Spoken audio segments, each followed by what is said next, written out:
스타트업, 벤처기업, 그리고 코스닥, 코넥스 시장에 상장된 중소벤처기업에 투자하는 상품이고요. 네. 이제 ETF처럼 한국 거래소에 상장돼서 거래가 될 예정입니다. 이거예요, 바로 제가 좀 하고 싶었던 게. 네. 예, 이러면 좋죠. 네. 그렇습니다. 맞습니다. 예. 그래서 이제 간접적으로 이제 굉장히 다양한 비상장 기업에 다양하게 투자를 할 수 있다라는 장점이 있고요. 그래서 코스콤에서 발표한 자료에 따르면 지난 5월에 국무회의에서 통과되어서 내년 상반기 중으로 도입이 될 것이다. 103.5 FM 돈을 이해하는 시간 정철진의 목돈연구소.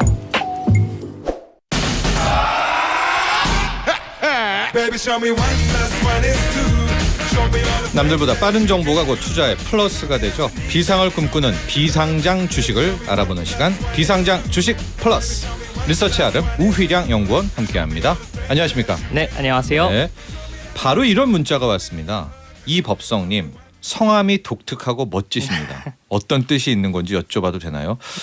저도 여쭤보고 싶었는데 또 이게 원래 이름 이런 거는 안 되잖아요. 우리 휘랑, 네. 이게 어떤 뜻인가요, 우리 네, 연구원? 저는 이제 한자로 쓰고 있고요. 네, 빛날 휘에 산의 랑자 쓰고 있습니다. 예. 그래서 빛나는 빛나는 남자. 사내, 네. 빛나는 남자 우휘랑입니다. 이법성님. 근데 우리 이법성님도 또 이름이 또 그러니까 네. 이법성, 이휘랑. 네, 네. 법성님, 우리 휘랑 빛나는 남자 우휘랑 연구원이고요.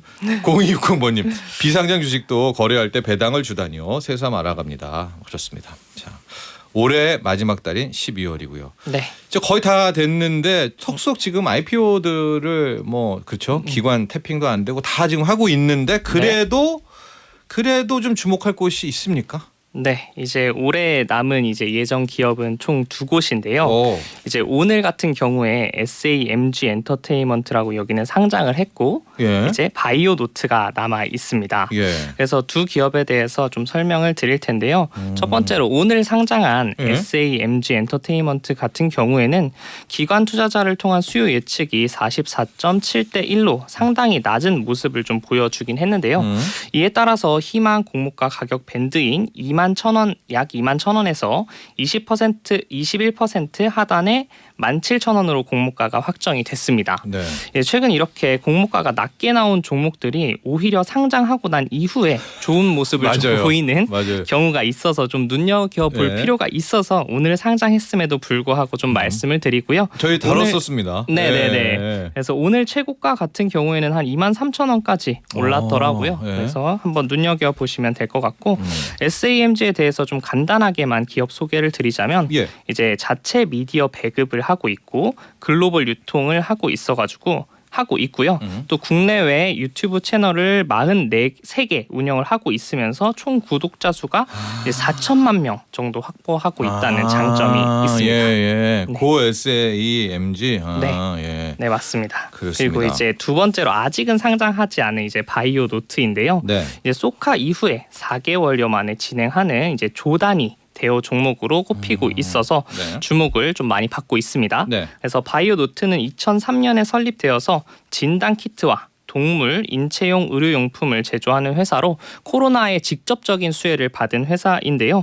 이제 희망 공모가는 18,000원에서 22,000원으로 공모가 기준 시가총액은 1조 8천억에서 약 2조 원 수준으로 볼 수 있습니다. 예. 2조 원 때면은 사이즈도 꽤 되네요. 바이오노트. 네, 맞습니다. 네. 엄청나게 큰 규모라고 볼 수 있는데요. 예. 원래는 이제 지난달 상장 예정이었는데 한 차례 지연이 됐습니다.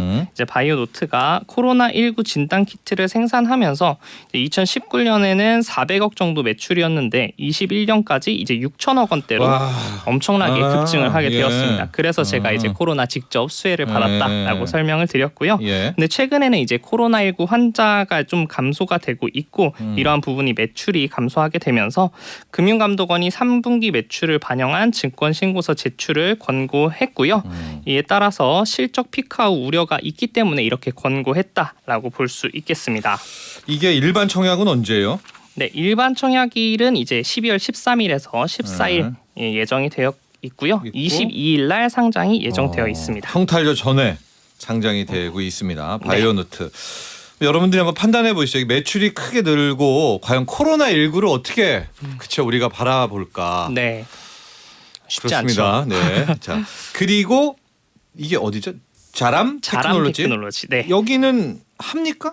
안 합니까? 하려고 예정이 돼 있었는데요. 오늘 아침에 이제 상장 철회 소식이 나오게 되면서 네. 네, 내용을 준비해서 이제 간단하게 좀 소개를 네. 드릴까 합니다. 예. 그래서 원래는 이제 10월에도 상장을 하겠다 얘기를 했었고 이번에 12월에도 상장하겠다 얘기를 했는데 이제 두 번째 철회를 하게 되었고요. 이제 10월 IPO 대비해서 예상 시가총액을 17%나 낮춰서 공모를 진행했음에도 불구하고 예. 이제 기관 투자자들이 매력을 못 느꼈는지 이제 수요 예측에 대한 모집 수요를 채우지 그러네요. 못해서 이제 네. 철회를 결정하게 되었습니다. 원래 이제 IPO 12월에 다시 재개를 하겠다고 한 이유로는 이제 고객사 입장에서 신뢰도가 굉장히 높아야 하고 기업을 보증하기 위해서 기술력이 중요하지만 이제 IPO를 통해서 이제 상장을 하는 것이 일종의 보증 수표가 되기 때문에 IPO를 진행해야겠다라고 밝히긴 했는데 이번에 확실히 경기 침체 우려가 있는 상황에서 이제 좋은 평가를 받기가 어렵겠다라고 그쵸. 네. 네, 생각을 한 것 같습니다.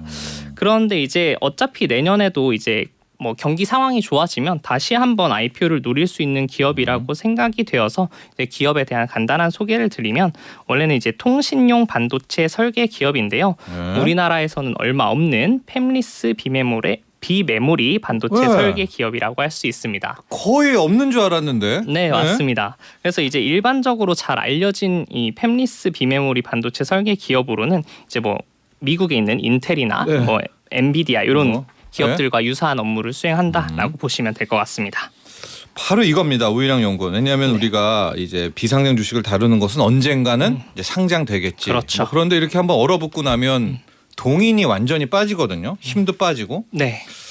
그런데 이 비상장 주식은 거래하고 싶고 이럴 네. 때 좀 우리 뭐 개인 투자들에 대한 배려, 제도 이런 좀 없을까요? 어떤 장치가? 네, 맞습니다. 그런 부분을 고민하시는 분들이 굉장히 많을 것 같은데요. 네. 최근 시장이 점점 얼어붙다 보니까 굉장히 어려운 상황인데 이제 안정성과 접근성 측면에서 도움을 줄 수 있는 제도가 좀 논의가 되고 있습니다. 예. 그래서 해당 제도는 BDC라고 불리고요. 이제 BDC. 비즈니스 디벨롭먼트 컴퍼니라고 해서 기업 성장 집합 투자 기구라는 제도입니다. 예. 그래서 이제 비상장 주식인 스타트업, 벤처기업 그리고 코스닥, 코넥스 시장에 상장된 중소벤처기업에 투자하는 상품이고요. 네. 이제 ETF처럼 한국 거래소에 상장돼서 거래가 될 예정입니다. 이거예요, 바로 제가 좀 하고 싶었던 게. 네. 예, 이러면 좋죠. 네. 그렇습니다. 맞습니다. 예. 그래서 이제 간접적으로 이제 굉장히 다양한 비상장 기업에 다양하게 투자를 할 수 있다라는 장점이 있고요. 그래서 코스콤에서 발표한 자료에 따르면 지난 5월에 국무회의에서 통과되어서 내년 상반기 중으로 도입이 될 것이다라고 얘기를 하고 있고 네. 이제 금융위원회가 앞서서 이제 주요 운용사들을 대상으로 수요 예측을 한번 했습니다. 그래서 한 40곳이 참여를 했고 한 1조 6천억 원 수준의 BDC 결성이 나올 계획이다라고 밝히기도 했습니다. 네. 그래서 BDC도 ETF처럼 자산이 구성되어 있는데 차이점이라고 하면은 이제 자산의 60% 이상이 비상장 기업과 코넥스 시장 상장사 그리고 시가총액 2천억 이하 코스닥 상장사 등으로 채워져야 합니다. 예. 네, 그래서 ETF를 만들어 놓는 거죠. 네 맞습니다. 뭐 오아시스 마켓, 뭐 여기 좀 오늘 철회했던 자람 테크놀로지 이런 것들을 어떤 네. 선수들이 그렇죠. 사놓고 그걸 ETF화해서 우리는 이제 네 맞습니다. MTS로 거래하는 자 그런 제도도 좀 준비되고 있습니다. 저희가 또 구체화되면 잘 소개해드리도록 하겠습니다. 여기까지 하도록 하겠습니다. 네, 감사합니다.